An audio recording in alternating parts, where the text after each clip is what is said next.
Dr. Michael Welner is one of America's top forensic psychiatrists, and he joins us now to talk about this awful case. Dr. Welner, good morning to you. Good morning. I was shocked when I heard that this shooter was a psychiatrist, a medical doctor. Did you have that same reaction? Oh, it's shocking. It's shocking for any health professional to be involved in taking life, especially from a profession where you're trained in empathy. Even if you are more stiff, more standoffish, you're trained up. But in a way, we may draw answers not just from his being a psychiatrist, but from what he was doing at the base. Because he was counseling those who were dealing with post-traumatic stress disorder and that kind of thing. Well, because he was counseling people who were dealing with post-traumatic stress disorder from a location and a place where he identified with the enemy. And this is how it fits together. We heard Harry this morning already report with someone on the scene who said that he heard Allahu Akbar being shouted. Now, there are ideological mass shootings.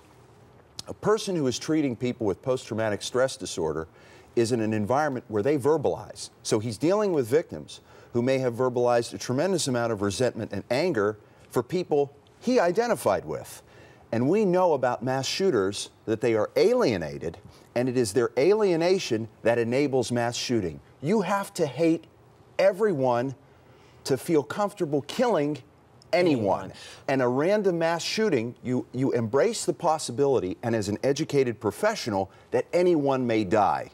It just seems so counterintuitive that he should have the skills or the tools, if you will, to cope with some of these feelings of alienation. It is, but it is not. Do you think he was mentally ill? The mass shooter acts from righteous indignation. In other words, I'm a healing person, but my ideology and my righteous belief and my feeling that I'm doing something in the name of what I believe in more than my professional ethics dominates my thinking, and that will push me to do what I do. Beyond that, what do you make of some of the other things that we do know about the shooting, where it was, the people that got shot? How does that help us draw some conclusions about his motive and why he did this?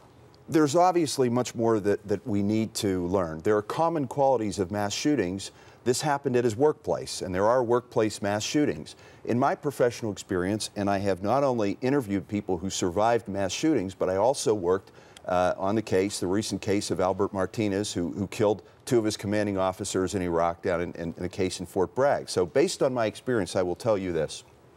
It is especially important to understand where the shooting started and what the trigger point was, because the shooting becomes random, but it starts with the selected point. Dr. Welner, I know we're going to be talking about this for quite some time. Thank you for coming by. It's an awful, horrible, tragic story, and I deeply send condolences to the families, and it's heartbreaking that people who are willing to do what I'm not doing to protect our freedom had to pass this way. The most tragic of ironies in that. Thank you so much, Dr. Welner. We appreciate it.